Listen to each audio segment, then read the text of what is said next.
gets some width and gets it through. What a brilliant double hit 100 from Shakib Al Hasan, the third player from Bangladesh to do so.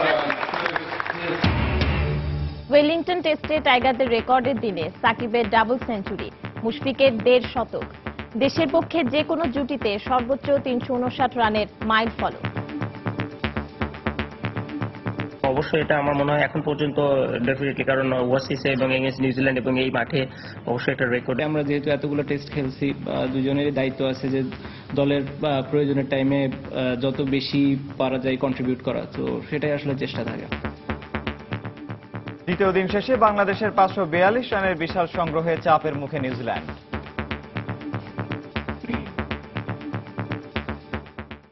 দেখছিলেন প্রধান শিরোনাম। সন্ধ্যা সময়ের সঙ্গে আছি আমি পারমিতা হিম এবং আমি নিয়ামতুল্লাহ বাবু।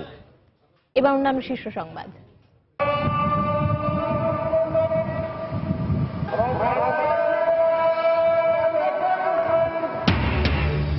বিশ্ব ইজতেমার প্রথম দিনে জুমার নামাজে দেশি বিদেশি লাখো মুসল্লির জমায়েত, বিশ্ব শান্তি কামনায় বিশেষ মোনাজাত।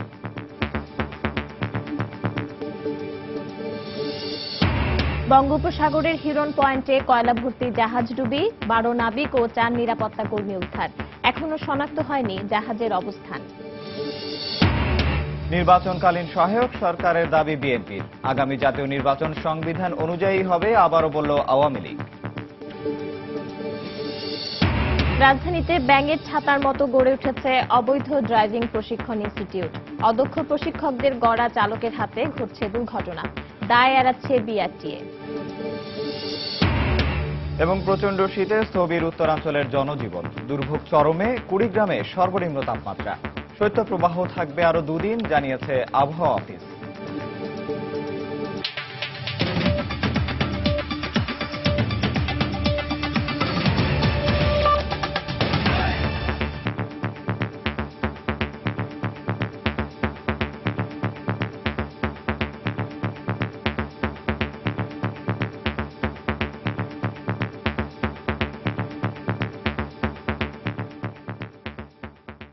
বাংলাদেশ নিউজিল্যান্ড টেস্ট সিরিজের খবর।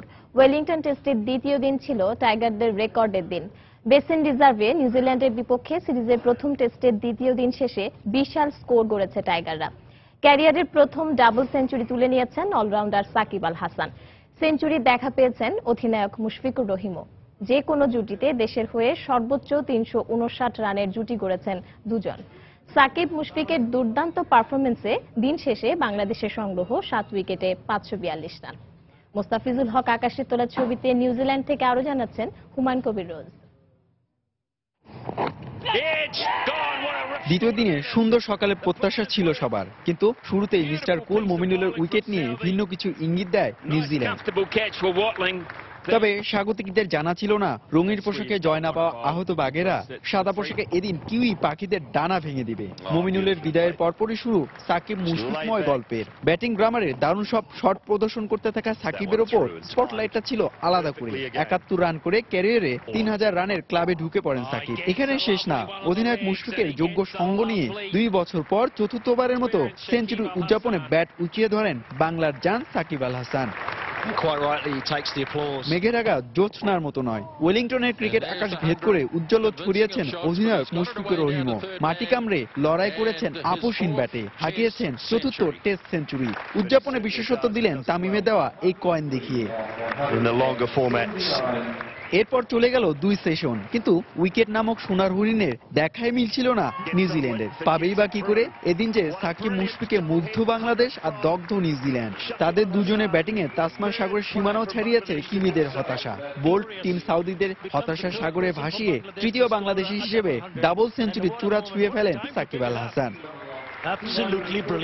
সবকিছু দারুণ চলছিল, কিন্তু ব্যক্তিগত 159 রানে অধিনায়ক মুশফিক আউট হলে স্বস্তির হাসি ফোটে কিউইদের চোখে মুখে। তবে ততক্ষণে সাকিবের সাথে মুশি রচনা করেছেন ইতিহাস। বাংলাদেশের 16 বছরের টেস্ট ক্রিকেটে রেকর্ড 359 রানের জুটি গড়েন তারা। সঙ্গী হারিয়ে সাকিবও তাড়াতাড়ি ফিরেছেন প্যাভিলিয়নে। তবে তার ব্যক্তিগত 217 রান টেস্ট ক্রিকেটে বাংলাদেশের ব্যক্তিগত সর্বোচ্চ। দিন শেষে মিরাজ আউট হলেও স্কোরবোর্ড আরো সমৃদ্ধ করতে সাব্বির অপরাজিত আছেন 10 রান করে। ক্রিকেট বিশ্বে বেশ সুনাম থাকা কিউইদের পেস বোলিং ঝাঁজ বাংলাদেশের ব্যাটিং লাইন আপে মরিচে ফেলাতে পারেনি। উল্টো সাকিব মুশফিকের ব্যাটিং রসায়নে হতাশার সাগরে ভেসেছে নিউজিল্যান্ড। এবার তাই বাংলাদেশ অধিনায়ক মুশফিকের সংকল্প নিউজিল্যান্ডকে ফলো অনে ফেলানো। ওয়েলিংটনের বেসিং রিজার্ভ থেকে হুমায়ুন কবির রোজ, সময় সংবাদ, নিউজিল্যান্ড। দুর্দান্ত ব্যাটিংয়ে নিউজিল্যান্ডের বিপক্ষে দলীয় সর্বোচ্চ রানের রেকর্ড গড়েছে বাংলাদেশ, তাও আবার কিউইদের মাটিতে। এমন বিস্ময়কর ব্যাটিংয়ের কারিগর দুই টাইগার। ইনজুরি থেকে ফেরা টেস্ট অধিনায়ক মুশফিকুর রহিম ও বিশ্বসেরা অলরাউন্ডার সাকিব আল হাসান। দলীয় রেকর্ডের দিনে দুই টাইগারের নামের পাশেও যোগ হয়েছে আরো অনেকগুলো রেকর্ড। এমন এক একটি নজরকাড়া শটে কিউই বোলারদের ভিতটাই কাঁপিয়ে দিলেন দুই টাইগার। ওয়ানডে আর টি-20তে হোয়াইট ওয়াশ হওয়ার পর টেস্টে গর্জে উঠেছে টাইগার ব্যাটসম্যানরা। সাকিব আল হাসান আর মুশফিকুর রহিম কিউই বোলারদের বেধড়ক পিটিয়ে রান বন্যা ছোটানোর পাশাপাশি ঝড় তুলেছেন রেকর্ড বইয়েও। যে ঝড় ছাড়িয়ে গেছে ওয়েলিংটনের 30 কিলোমিটার বেগের ঝড়ো বাতাসকেও। ব্যক্তিগত রেকর্ডের শুরুটা সাকিবের হাত ধরে। হাবিবুল বাশার ও তামিম ইকবালের পর তৃতীয় বাংলাদেশি হিসেবে 3000 রানের মাইলফলক স্পর্শ করলেন 71 রান করে। এরপর নিউজিল্যান্ডের বিপক্ষে ক্যারিয়ারের প্রথম সেঞ্চুরিটা তুলে নেন অধিনায়ক মুশফিক। এর আগে আরো 3টি সেঞ্চুরির মালিক হলেও কিউইদের বিপক্ষে প্রথম সেঞ্চুরি দেখা পান তিনি। এরপর শুধুই নিজেদের ছাড়িয়ে যাওয়ার গল্প, যে গল্পে আছে সাকিব আল হাসানের প্রথম ডাবল সেঞ্চুরির ছোঁয়া। নিজের আগের ব্যক্তিগত সর্বোচ্চ 144কে ছাপিয়ে এদিন সাকিব যখন থামলেন, তখন তার নামের পাশে 217 রানের ঝলমলে ইনিংস, যেটি কিনা বাংলাদেশের পক্ষে সর্বোচ্চ ব্যক্তিগত ইনিংসও। সাকিবের এত অর্জনের দিনে আন্তর্জাতিক রেকর্ড বুকেও নড়চড় হবে, তাই তো স্বাভাবিক। বিশ্বের 14তম অলরাউন্ডার হিসেবে টেস্ট ক্রিকেটে 3000 রান এবং 1.5 শতাধিক উইকেটের মালিক সাকিব আল হাসান। খুবই ভালো লাগছে এবং অবশ্যই এটা আমার মনে হয় এখন পর্যন্ত ডেফিনেটলি, কারণ ওয়াসিসে এবং এগেইনস্ট নিউজিল্যান্ড এবং এই মাঠে অবশ্যই একটা রেকর্ড। আমাদের দুজনেরই দায়িত্ব ছিল, স্পেশালি আমরা যেহেতু এতগুলো টেস্ট খেলছি, দুজনেরই দায়িত্ব আছে যে দলের প্রয়োজনের টাইমে যত বেশি পারা যায় কন্ট্রিবিউট করা, তো সেটাই আসলে চেষ্টা থাকে। নিউজিল্যান্ডের মাটিতে বাংলাদেশকে আগে সব টেস্টেই হারতে হয়েছে ইনিংস ব্যবধানে। এমন রেকর্ডের দিনে আর প্রথম ইনিংসের পাহাড় সময় স্কোরে সেই দুঃসহ স্মৃতি কাটিয়েছে টাইগাররা। দেশবাসী এখন জয়ের স্বপ্নে বিভোর। নোমান আব্দুল্লাহ, সময় সংবাদ। টঙ্গীর তুরাগ তীরে শুরু হয়েছে 3 দিনব্যাপী 52তম বিশ্ব ইজতেমার প্রথম পর্ব। ফজরের নামাজের পর আমবয়ানের মধ্য দিয়ে শুরু হয় আনুষ্ঠানিকতা। জুমার নামাজে অংশ নেন দেশি বিদেশি লাখো মুসল্লি। মহান সৃষ্টিকর্তার কাছে দোয়া করেন দেশ ও বিশ্ব শান্তি প্রতিষ্ঠায়। ইজতেমাকে কেন্দ্র করে 5 স্তর বিশিষ্ট নিরাপত্তা বলয়ে বহাল রয়েছে আইন শৃঙ্খলা রক্ষা বাহিনীর। প্রায় 160 একর জমিতে একটি শামিয়ানার নিচে বিশ্বের দ্বিতীয় বৃহত্তম মুসলিম জমায়েত। এভাবে লাখো মুসল্লির অংশগ্রহণে একই কাতারে অনুষ্ঠিত হয় জুমার নামাজ। এর আগে ভোরের আলো ফুটতেই টঙ্গীর তুরাগ তীরের ইজতেমা ময়দানে ঢল নামে দেশি বিদেশি হাজারো মুসল্লির। শীত উপেক্ষা করে ইজতেমায় অংশ নেন দেশের নির্ধারিত 16টি জেলার পাশাপাশি প্রায় 50টি দেশের ধর্মপ্রাণ মুসল্লি। উদ্দেশ্য মহান সৃষ্টিকর্তার সন্তুষ্টি অর্জন। আল্লাহর রাস্তা আসছে, কষ্ট কিসে? এত বড় একটা জামাতে নামাজ পড়তেছি, তারপরে এত সুন্দর কথা শুনতেছি, এগুলোই সবচেয়ে বড় শান্তি লাগে। আল্লাহর কাছে দোয়া করার জন্য আমরা সমস্ত মুসলমান ভাইয়েরা একত্রিত হয়েছি। শুক্রবার ফজরের নামাজের পর আমবয়ানের মধ্য দিয়ে শুরু হয় ইজতেমার মূল আনুষ্ঠানিকতা। চলে সকাল 9:30 পর্যন্ত। এরপর শুরু হয় তালিমের বয়ান। এভাবেই দেশ বিদেশের লাখো মুসল্লির কাছে তুলে ধরা হয় তাবলিগ জামায়াতের গুরুত্ব ও তাৎপর্য। সমস্ত মুসলমান যেন আল্লাহর দিন মানে নবী করিম সাল্লাল্লাহু আলাইহি সাল্লামের সুন্নাত তরিকার উপরে চলে। যে কিনা প্রকৃতপক্ষের মুসলমান, সে কখনো জঙ্গির ভিতরে ঢুকবে না। আল্লাহ যেন সবাইকে শান্তি রাখে এবং সুস্থ শরীরে থাকে এবং সারা বিশ্বের মুসলমানকে শান্তিতে রাখে। আমি চাই কাশ্মীর সহ বিশ্বের যেসব দেশে মুসলিমরা নির্যাতনের শিকার তা বন্ধ হোক। আল্লাহর রহমত বর্ষিত হোক পুরো বিশ্ব জুড়ে। শুধুমাত্র আল্লাহর সন্তুষ্টি লাভের জন্যই সুদূর ইয়েমেন থেকে আমার বাংলাদেশে আসা। এদিকে ইজতেমা ময়দানকে ঘিরে সর্বোচ্চ নিরাপত্তা ব্যবস্থা গ্রহণ করেছে আইন শৃঙ্খলা রক্ষা বাহিনী। 14টি ওয়াচ টাওয়ারের মাধ্যমে ইজতেমা মাঠ পর্যবেক্ষণ ছাড়াও পুরো মাঠ ঘিরে রয়েছে 4মুখী সিসি ক্যামেরা। আগামী 15 জানুয়ারি রোববার প্রথম পর্বের আখিরি মোনাজাতের পর 4 দিন বিরতি দিয়ে 20 জানুয়ারি শুরু হবে ইজতেমার দ্বিতীয় পর্ব। 22 জানুয়ারি আখিরি মোনাজাতের মধ্য দিয়ে শেষ হবে 2017 সালের 52তম বিশ্ব ইজতেমা। রাশেদ বাপ্পি, সময় সংবাদ। সন্ধ্যার সময় আরো থাকছে। সাপ্তাহিক ছুটির দিনে ভিড় বেড়েছে ঢাকা আন্তর্জাতিক বাণিজ্য মেলায়, বিক্রি বাড়ার প্রত্যাশা। ক্ষমতায় আসার ৩ বছর পূর্তিতে বিভিন্ন খাতে উন্নয়নের মিথ্যা তথ্য দিয়ে প্রধানমন্ত্রী জাতিকে বিভ্রান্ত করেছেন বলে মন্তব্য করেছেন বিএনপির মহাসচিব মির্জা ফখরুল ইসলাম আলমগীর। বিকেলে রাজধানীর গুলশানে বিএনপি চেয়ারপারসনের রাজনৈতিক কার্যালয়ে সংবাদ সম্মেলনে কথা বলেন মির্জা ফখরুল। আগামী জাতীয় নির্বাচনের আগে নির্বাচনকালীন সহায়ক সরকার গঠনে প্রধানমন্ত্রী উদ্যোগী হবেন বলেও আশা প্রকাশ করেন দলটির মহাসচিব।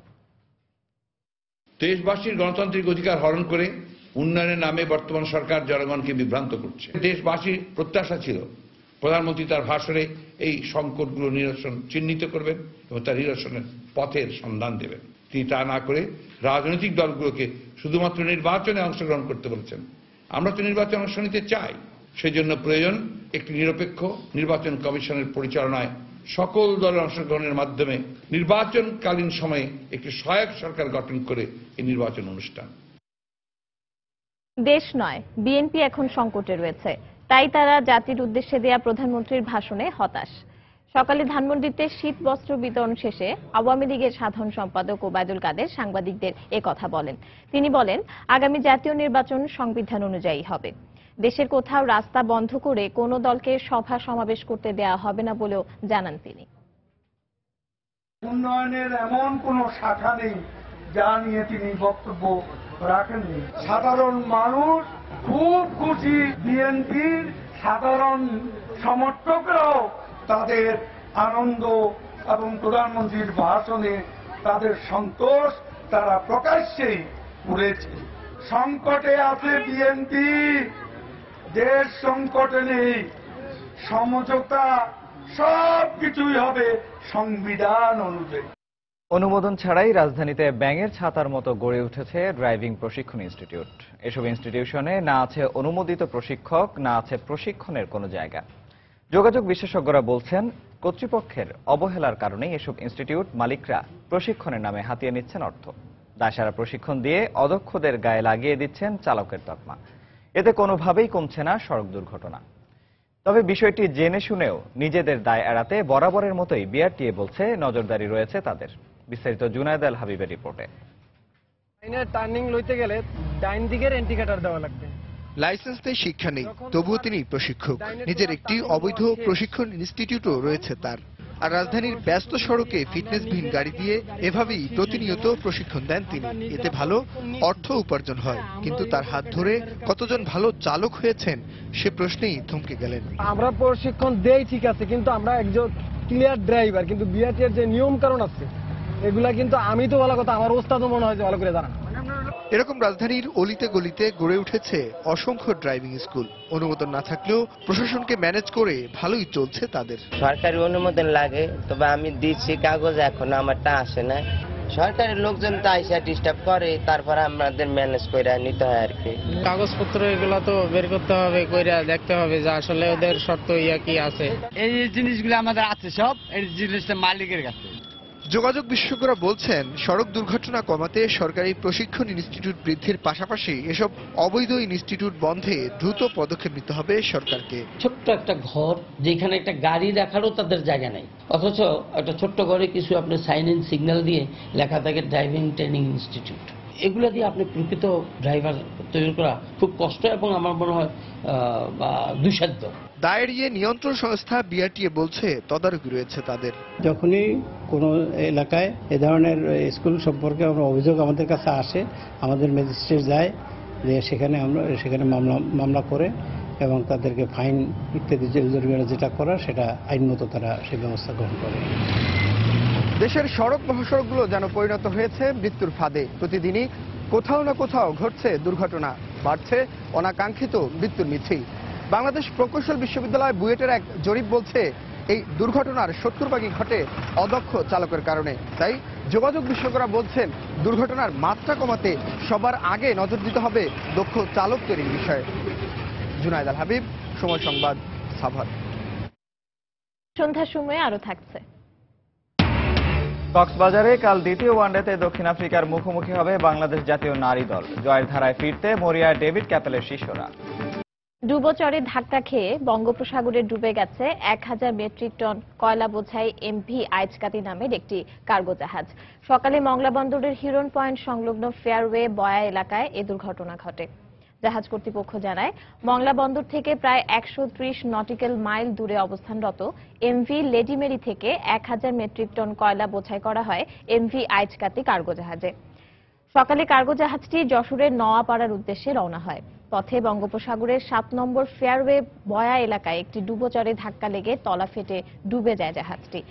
পরে 12 নাবিক ও 4 নিরাপত্তা কর্মীকে উদ্ধার করে অপর একটি কোস্টার।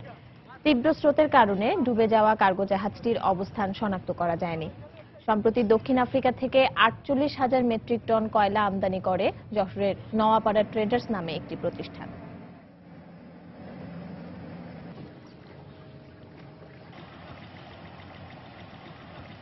যে লাল বয়া আছে, এই বয়া থেকে সে 1 নটিক্যাল মাইল, প্রায় 1 নটিক্যাল মাইল পশ্চিমে চলে গেছে, যেখানে ডুবোচর বেশি। ওটা চ্যানেল না, চ্যানেলের বাইরে। তো ওখানে সে ওই ডুবোচরে আটকে যে মূলত তলাদেশ হয়তো ফেটে গেছে, যার জন্য ডুবে যায়। দুর্ঘটনা কবলিত লাইটার ভেসেলটে যে লোকজন ছিল, নাবিক সহ এসকর্ট যারা ছিল, তাদেরকে ওই বসুন্ধরা লজিস্টিক 30 তারা উদ্ধার করে নিয়ে আসছে। গত কয়েকদিনের মতো আজও উত্তরাঞ্চলে তীব্র শীত অনুভূত হয়েছে। ঘন কুয়াশা আর হিমেল হাওয়ায় জনজীবনে স্থবিরতা নেমে এসেছে। সকালে কুড়িগ্রামে সর্বনিম্ন তাপমাত্রা রেকর্ড করা হয় 5.5 ডিগ্রি সেলসিয়াস। ঘন কুয়াশায় ঢাকা পড়ে সূর্য। কুয়াশার কারণে হেডলাইট জ্বালিয়ে যানবাহন চলাচল করতে দেখা যায়।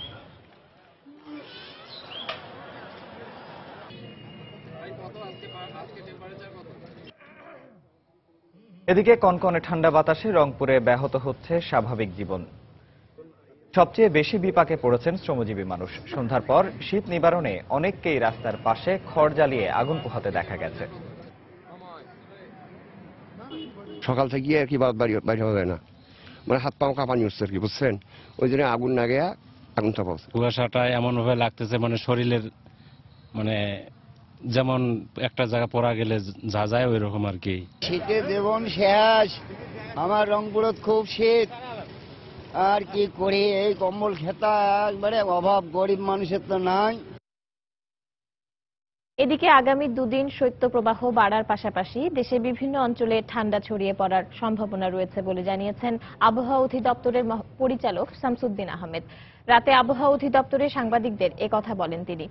পশ্চিমা বায়ুর প্রভাবে শীতের প্রকোপ বেড়েছে বলেও জানানো হয় আবহাওয়া অধিদপ্তরের পূর্বাভাসে। আগামী আরো অন্তত 2 দিন এই শৈত্যপ্রবাহ থাকবে।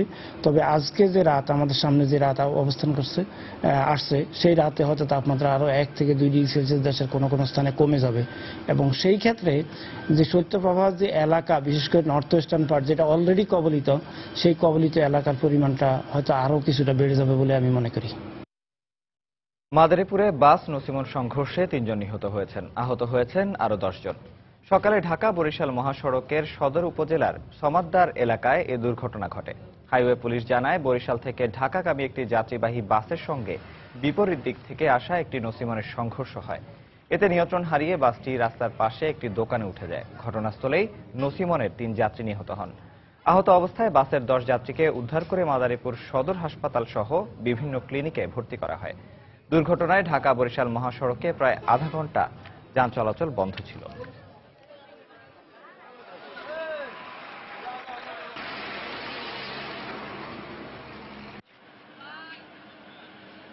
বরিশাল থেকে ঢাকাগামী একটি হানিফ পরিবহনের বাস সমাদদার ব্রিজ এলাকায় নসিমনকে সাইড দিতে যে পাশের খাদে পড়ে যায়, নিয়ন্ত্রণ হারিয়ে 3 জন লোক মারা গেছে। আমরা তাৎক্ষণিক ঘটনাস্থলে পৌঁছেছি, যান চলাচল স্বাভাবিক আছে। ঢাকা আন্তর্জাতিক বাণিজ্য মেলার 13তম দিনে দর্শনার্থী ও ক্রেতা সমাগম ছিল চোখে পড়ার মতো। শুক্রবার সাপ্তাহিক ছুটির দিন হওয়ায় সকাল থেকেই উৎসব মুখর পরিবেশে নানা বয়সী ও বিভিন্ন শ্রেণী পেশার মানুষ মেলায় আসতে শুরু করেন। বিক্রেতারা জানান, যত দিন পার হচ্ছে মেলা ততই জমে উঠছে। তবে অন্যান্য দিনের তুলনায় সাপ্তাহিক ছুটির দিনেই তুলনামূলকভাবে ভিড় বেশি থাকে। মেলায় বিভিন্ন প্রতিষ্ঠান তাদের নতুন নতুন পণ্য ক্রেতা দর্শনার্থীদের সামনে তুলে ধরছেন। সঙ্গে রয়েছে বিভিন্ন পণ্যে বিশেষ মূল্যছাড় ও উপহার। মেলায় প্রসাধনী, ইলেকট্রনিক্স, গৃহস্থালী পণ্যের স্টল ও প্যাভিলিয়নে তুলনামূলকভাবে বেশি ভিড় দেখা গেছে।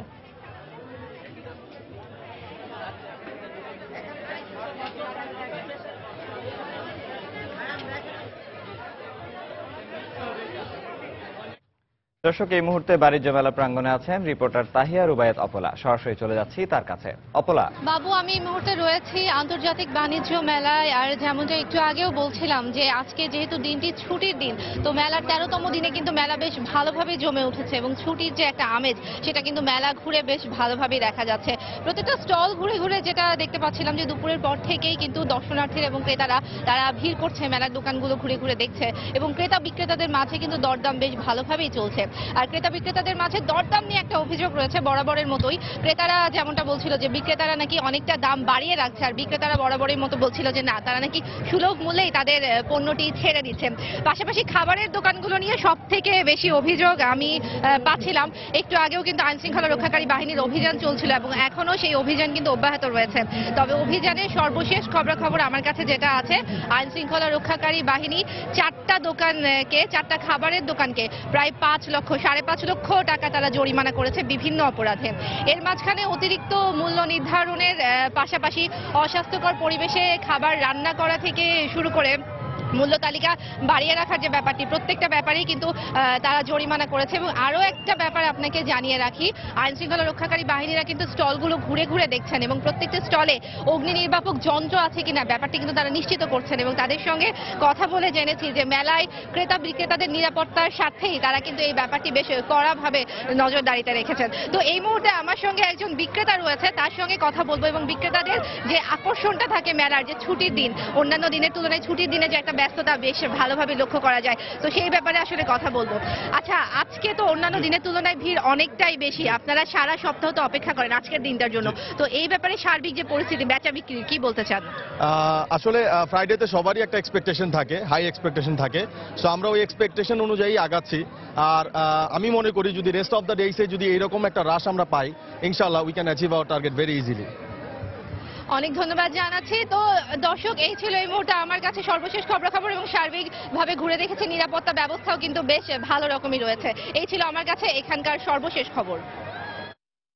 দর্শক, আন্তর্জাতিক বাণিজ্য মেলা প্রাঙ্গণ থেকে সেখানকার খবরাখবর জানাচ্ছিলেন সহকর্মী তাহিয়া রুবায়েত অপলা। মাসিক মজুরি 16,000 টাকা করার দাবিতে বিক্ষোভ সমাবেশ ও মিছিল করেছেন গার্মেন্টস শ্রমিকরা। বিকেলে জাতীয় প্রেস ক্লাবের সামনে বিক্ষোভ সমাবেশে যোগ দেন শতাধিক গার্মেন্টস শ্রমিক।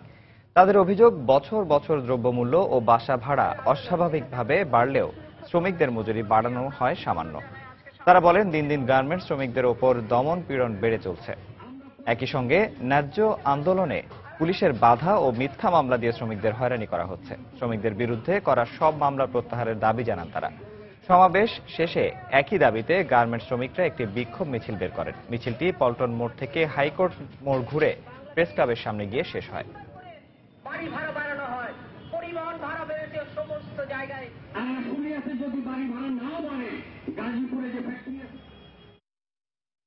দেশের বাইরের খবর, রাশিয়াকে হুমকি হিসেবেই দেখছেন নবনির্বাচিত মার্কিন প্রেসিডেন্ট ডোনাল্ড ট্রাম্পের মনোনীত প্রতিরক্ষা মন্ত্রী জেমস মাটিস এবং গোয়েন্দা প্রধান মাইক পম্পিও।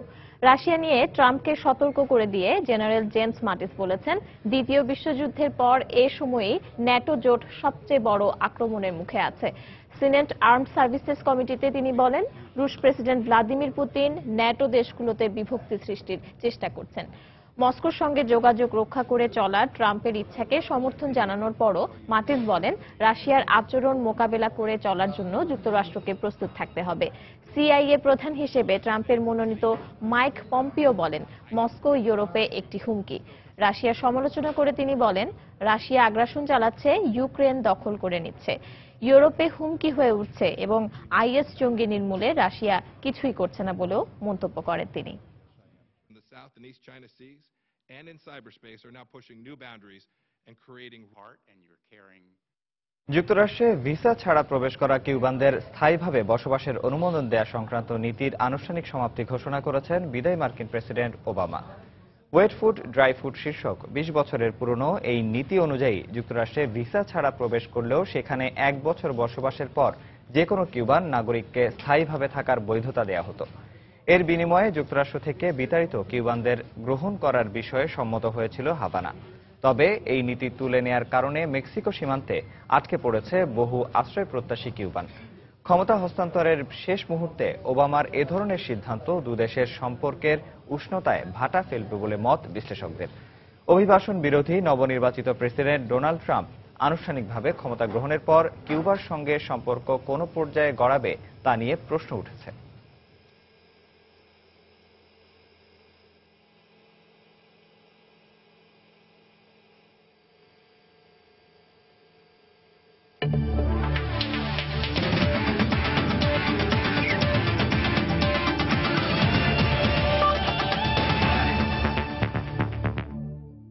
নারীদের ক্রিকেটের খবর। জয়ের ধারায় ফেরার মিশন নিয়ে কক্সবাজারে কাল দ্বিতীয় ওয়ানডেতে দক্ষিণ আফ্রিকার মুখোমুখি হবে বাংলাদেশ জাতীয় নারী ক্রিকেট দল। প্রথম ওয়ানডেতে ব্যাটিং, বোলিং, ফিল্ডিং কোনো বিভাগেই জ্বলে উঠতে পারেননি নারীরা। দলের কাছ থেকে কাঙ্ক্ষিত পারফরমেন্স না আসায় কোচ ডেভিড ক্যাপেলের ওপর বিসিবি কিছুটা হলেও অসন্তুষ্ট। সকাল 9:30টায় শুরু হবে ম্যাচটি। কক্সবাজার থেকে সুজাউদ্দিন রুবেলের তথ্য ও মোহাম্মদ ফরাদের ছবি নিয়ে ডেস্ক রিপোর্ট।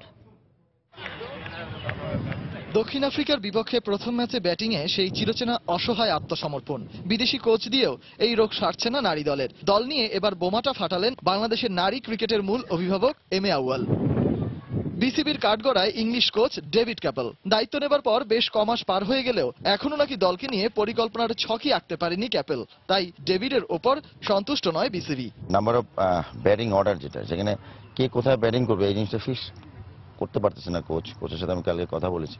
আমি এই জায়গাগুলো খুব ইম্পর্টেন্ট আর কি, কে একে ব্যাট করবে, দুইয়ে ব্যাট করবে, কে 5-এ ব্যাট করবে। নেক্সট ম্যাচগুলো কোচকে আমি বলে দিয়েছি, জায়গাগুলো আমাদের একটু দুর্বলতা আছে। দল নির্বাচনে যার ভূমিকা সবচেয়ে বেশি সেই নির্বাচক এখন ওয়েলিংটনে বসে ধারাভাষ্য দিচ্ছেন বাংলাদেশ ও নিউজিল্যান্ডের মধ্যকার সিরিজের। হাস্যকর হলেও সেখানে বসেই নাকি দলের খেয়াল রাখছেন আতাহার। আর এতে করে নাকি কোনো সমস্যাই হচ্ছে না নারী দলের। মুঠোফোনের মাধ্যমেই নাকি তিনি দলের সাথে সবসময় যোগাযোগ রাখেন। আতাহার যতটুকু দায়িত্ব ছিল পালন করে গেছে, টিম সিলেকশন করে গেছেন। এখন যদি বেস্ট এলিমেন্টের জায়গায় কাকে কাকে নিবে, কাকে ইয়ে করবে, সেটা কোচ আতাহার ওদের সাথে যোগাযোগ করে, অ্যাসিস্ট্যান্ট কোচ আছে আমাদের সাথে যোগাযোগ করে নিচ্ছে আর কি। তবে ডেভিড ক্যাপেলের মতে ভুল ত্রুটি শুধরে ঘুরে দাঁড়াবে দল। আর ব্যাটিং অর্ডার নিয়ে এই কোচের দিকে অভিযোগের প্রশ্ন তুললেও সে ব্যাপারে একদমই নিশ্চুপ এই ইংলিশম্যান। আমি আমার বিষয়ে কোনো কথা বলবো না, তবে আমরা সব বিভাগেই ভালো করতে চাই। ম্যাচে সেটাই প্রমাণ করতে চাই। আশা করি দলের সবাই দায়িত্ব নিয়ে খেলে সব সমালোচনার জবাব দেবে। ওয়ানডে ক্রিকেটে দক্ষিণ আফ্রিকা নারী দলের বিপক্ষে কেবল এক জয় বাংলাদেশের, তাও আবার 4 বছর আগে। বর্তমান পরিস্থিতিতে দ্বিতীয় জয় যেন বড্ড প্রয়োজন বাংলাদেশের নারীদের। সজল মিত্র, রিচার্ড, সময় সংবাদ। সন্ধ্যার সময়ের এ পর্যায়ে শীর্ষ সংবাদ জানিয়ে দিচ্ছে আরেকবার। Gets some width and gets it through. What a brilliant double hit 100 from Shakib Al Hassan, the third player from Bangladesh to do so. Wellington টেস্টে টাইগারদের রেকর্ডের পর রেকর্ড, সাকিবের ডাবল ও মুশফিকের সেঞ্চুরি। দেশের পক্ষে যে কোনো জুটিতে সর্বোচ্চ 359 রানের মাইল ফলক, দিন শেষে সংগ্রহ 542।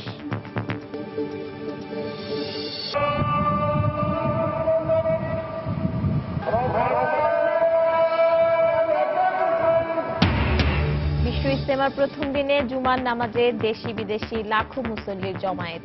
বিশ্ব শান্তি কামনায় বিশেষ মোনাজাত। নির্বাচনকালীন সহায়ক সরকারের দাবি বিএনপির। আগামী জাতীয় নির্বাচন সংবিধান অনুযায়ী হবে, আবারও বলল আওয়ামী লীগ। বঙ্গোপসাগরের হিরন পয়েন্টে কয়লা ভর্তি জাহাজ ডুবি, জাহাজের অবস্থান শনাক্ত। কাল থেকে উদ্ধার অভিযান শুরু। এবং প্রচণ্ড শীতে স্থবির উত্তরাঞ্চলের জনজীবন। খেটে খাওয়া মানুষের দুর্ভোগ চরমে। কুড়িগ্রামের সর্বনিম্ন তাপমাত্রা আরও 2 দিন শৈত্যপ্রবাহ থাকবে জানিয়েছে আবহাওয়া অফিস। দর্শক, এই ছিল সন্ধ্যার সময়। যে কোনো খবর পেতে ভিজিট করুন সময়নিউজ.টিভি আর সঙ্গে থাকুন সময়।